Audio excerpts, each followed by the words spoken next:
Welcome back to another episode and another season of the Christian J Show. Now, this season is going to be different from last season because you know why? I'm celebrating all things black.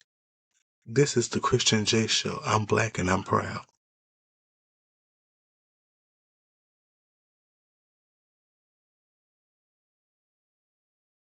Doing this season and this, doing this basically, it's it's good because I love my culture, I love my community, and the thing is, we're not always celebrated by a lot of people. We're often always looked over. We are always the ones who get the short end of the stick. We're always the ones who basically overlooked, overworked, underpaid, all that. That's a weight that we carry. And there's a kind of weight you learn to carry before you even know what the word weight means. A weight that doesn't come from your choices, but from your skin, from your history, from the way this country looks at you before you even open your mouth. And the wild part is, nobody ever admits it's there, but you feel it every single day. People have a preconceived notion of a lot of black people. They think that we are thugs, drug dealers. They see the woman mainly at home. Next thing you know, oh, she's a single mother. Or they see a child doing childlike things. Oh, the father must be not be there in the life. Really? Oh, their father must not be there in their life. Okay. So a child doing childlike things means the father is not there in the life. Yeah, okay. Not a child just behaving like a child. A child could be just being a child. But boom, bam, there it goes. The father's not in the child's life because the child flicked their wrist or whatever. The weight we carry as black people isn't just emotional, it's generational. It's like a family heirloom that we didn't even ask for. And, we're supposed to carry it with grace, with strength, with silence, because this country loves our culture, but it never loved the cost. When I say that they love our culture, yeah, they love the culture. They don't love us. They love what they can get from us. They love what they can appropriate from us. But as for us as a whole, no. But then you have some people think, oh, they love us. Baby, they don't love you. They love your culture. Please get it correct. Now, you do have some people that love us for us, but it's a very select few. Yeah. And doing, seeing a lot of things, seeing a lot of people talk about a lot of things, it's like, do you actually like black people? They come down hard on black people. When I remember when Beyonce made Cowboy Carter, everybody, mama and grandma and stepdaddy, stepmama, stepcousins, all that was going on. Oh no, she's not country. She can't make a country album. See, I know what country is. Really? You know what country is? I mean, going on about And she's not country. She can't make a country album. She could do whatever she want to. Hello? But my thing is, y'all need to open a book or do a quick Google search. It's right there. Country was by black people. A lot of these music genres you have now, black people either started it or popularized it. Matter of fact, started it basically. But I'm gonna talk more about music in another episode. So, yeah. Let's be honest. America, they always treated us like we're supposed to be grateful for surviving the things they put us through. Grateful for the scraps, the progress, the bare minimum. Meanwhile, we're carrying the trauma that didn't start with us, but is somehow our problem and our responsibility to fix the problem that they created. Let me give you an example. So just say Kamala Harris runs for president again and she wins. I can already see what's going to happen now. They will be blaming Kamala for the things that man who is currently in office, they're going to be blaming her for things that he did. And it's like, do you have a brain? Like, come on now. And do you have a brain? This man did all of this. This woman came in after him, but you're blaming the woman. You're blaming the black woman, though. And it's the fact that people look to black people, black women, to save them. And it goes for some black people as well. They look for black women to save them, even after they done dogged the black woman out. They done dogged them out so bad just to uplift somebody else. The next thing you know, now they want to come crawling back. Oh, come on, black queens. No, no. You done dogged the black woman out. Now you want to talk about, let's go, black queens. Hush up. Like, seriously. Because you don't have the right to say that. You don't. And there's this pressure. They put pressure on us. There's the pressure to be perfect, the pressure to represent every black person in the room, the pressure to never slip, never fall, never break, never show the cracks. Because the moment we do, it becomes proof of everything that they have already decided about us. And I want to go back to what I said by represent every black person in the room. Sometimes you just can't represent every black person in the room because every person in that room, every black person in that room has their own identity. They have their own eye shape, own facial features, own body type, their different shades of melanin, own their own hair texture. Some people are 4B, some people are 4A, some people are 4C. Different bodies, different shoe sizes, different everything. No black person is the same. You might look similar. Yeah, you might look similar, but no black person is the same. And then you just can't represent every black person in that room because you know why? People, some black people don't even want to be represented by other black people. Yeah, they don't. It's really sad though. Because why wouldn't you want to be represented by the community that holds you down? They want the person to hold them down.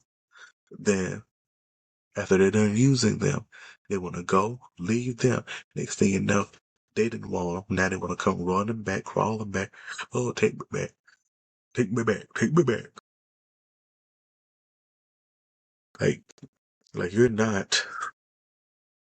You can't have your cake and eat it too. You could. You made this bed. Live in it. Uh-huh. We were raised to swallow things that should have been screamed, to laugh things off that should have been confronted, to keep the peace in rooms that were never peaceful. And the silence, that silence becomes a second weight heavier than the first weight that we carry. My thing is, when it comes to our peace, we need to start, just don't let people disrupt your peace. Don't do it. Because one thing about these people, they're going to disrupt your peace just to get you out of character. Because they're unhappy with themselves. They are. They're unhappy with themselves. And now they want you to be miserable just like they're miserable. But I refuse to be miserable like you. Too bad. It's so sad. Sorry. My life isn't miserable like you. No. And I'm not sitting up and saying, oh, I don't have days where I am miserable. But I don't let that affect me, though. I don't let that affect others around me. If I'm miserable, then you will never know it because I don't let that stuff come around me. I don't let certain things show. Simple as that. And my thing is, when it comes to that peace, you gotta make sure you gotta maintain your peace bubble. And no, not the bubble that like Glinda and Wicked. It's metaphorical. Metaphorical. When you're in your peace bubble, you're peaceful, you're on the path that God has you on. I don't know if a lot of y'all believe in God, but some of y'all parents, grandparents, they were raised Southern Baptist. Some of them probably are still Baptist, some of them probably are Kojic. But either way, everyone knows about the path God has for them. But anyway, when you are on that, peaceful bubble, you are on the path that God has for you, your own peaceful walk with Him. But there will be Judases, there will be weapons that are going to be formed, but they won't prosper. They're trying to prosper because those people want you to hurt like they hurt. Those people want you to be miserable just like they're miserable. And that's just sad. You want somebody else to be miserable because you're miserable. Oh well, like why you want me to be miserable like you? Like, too bad, so sad I'm not gonna be miserable. I refuse to be miserable like you. And the truth is simple. Black people in this country have been carrying a burden that was never ours to begin with. A burden built by a system that still pretends it doesn't exist. A burden that gets heavier every time someone says, it's not that bad, or that was a long time ago, or why are we still talking about that? And when they say that, it's like, okay, you want to get popped, don't you? And my thing is, when it comes to them saying it's not that bad, okay, so your ancestors, hanging my ancestors, barbecuing them, whipping them, shooting them, not freeing them, all that wasn't bad. Treating them like they wasn't nothing, all that wasn't bad. And it's the fact they love to say that was a long time ago, or why are you still talking about it? Stuff like that still goes on to this day. Isn't there a whites own the town? Like people, there was still stuff we're talking about colors only. I mean, it's not here right now in this century, this decade, but I wouldn't be surprised they try to bring it back. I wouldn't. I wouldn't be surprised they try to bring that back. You know why? Because too many black people, too many black people are coming up in the world. Too many black people are getting educated.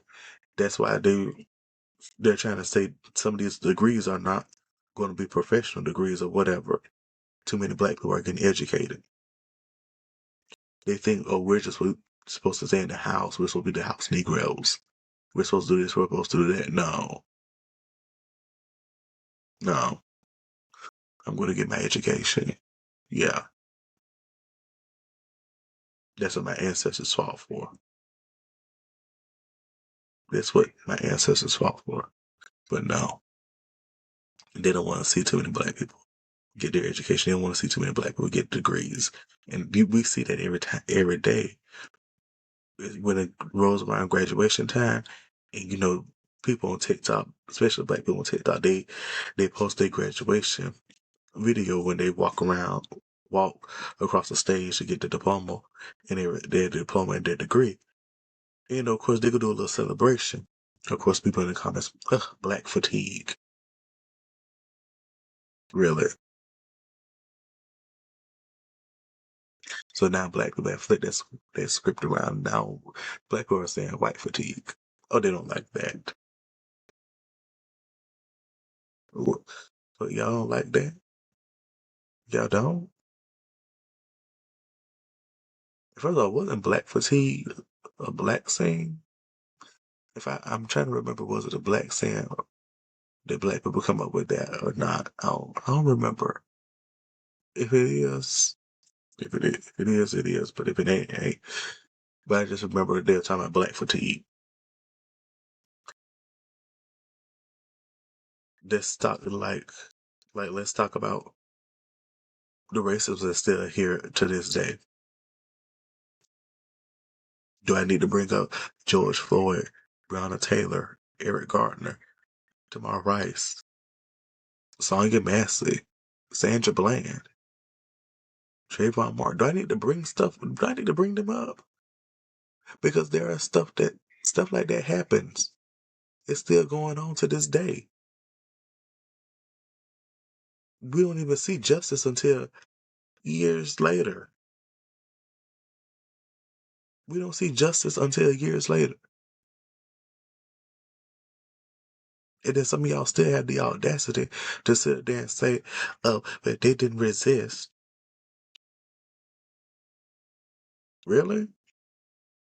Or, well, George Floyd didn't die from a knee on his neck. He died from fentanyl. I don't care if he died from the Flintstone children's vitamins. I don't care if he died on that. What I care about is why in the hell did Derek Chauvin have his knee on George Floyd's neck?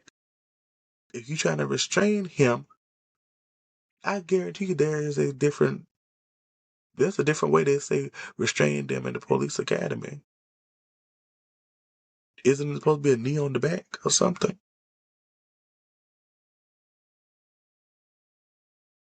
Or what? I mean, that's what I always thought it was. I always thought it was something you restrain them a different way, like a knee on the back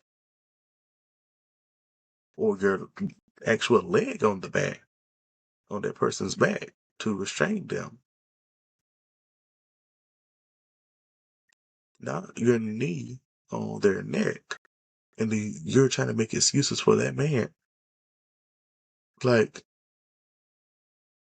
I guarantee you, if he did that to your family member, you wouldn't be saying that.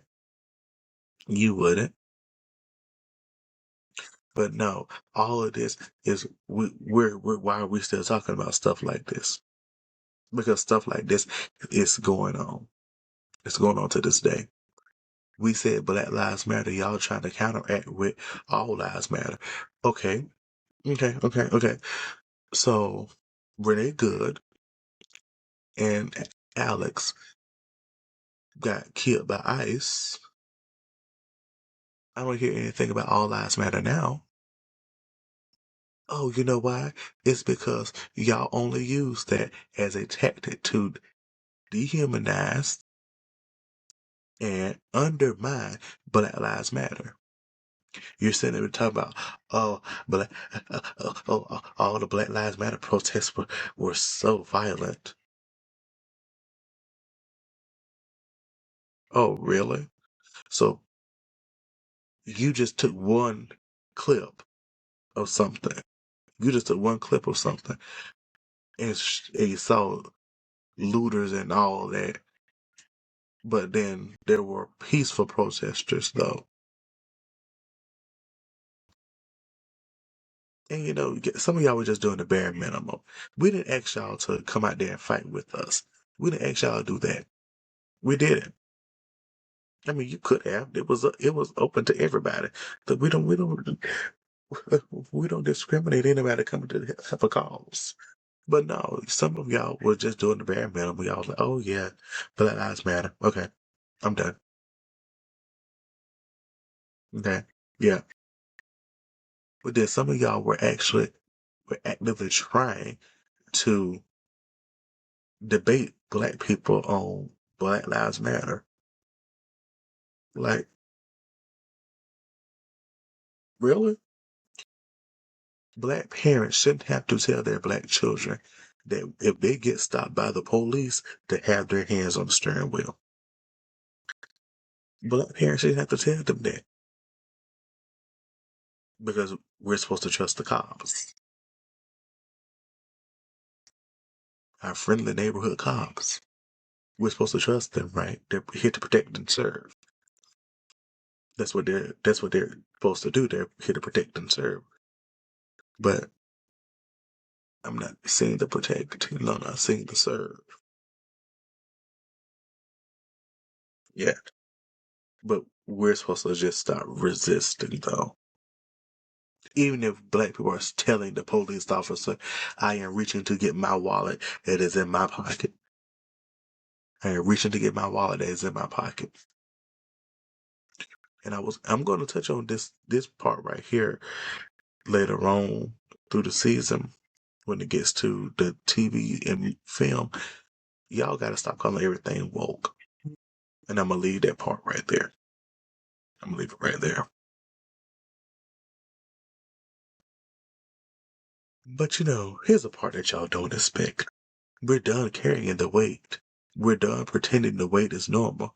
We're done letting this country rewrite our experience to make itself feel better. This season isn't about comfort. It's about the truth. It's about naming the weight, exposing the source, and refusing to hold on to what was never ours to begin with. And that makes you feel uncomfortable? Good. Maybe you should feel even a fraction of what we have been carrying. But until then, stop acting like you are black. Some of y'all sit there and get fades and everything. You start dressing like black people. You cultural appropriate black culture. And to all you black people, stop inviting these people to the cookout. Now, you see one good dance move, here you go to, oh, you're invited to the cookout. You ain't invited. How about that? You not invited. First of all, you was never invited. Okay, you was never invited. Yeah. Happy Black History Month, though.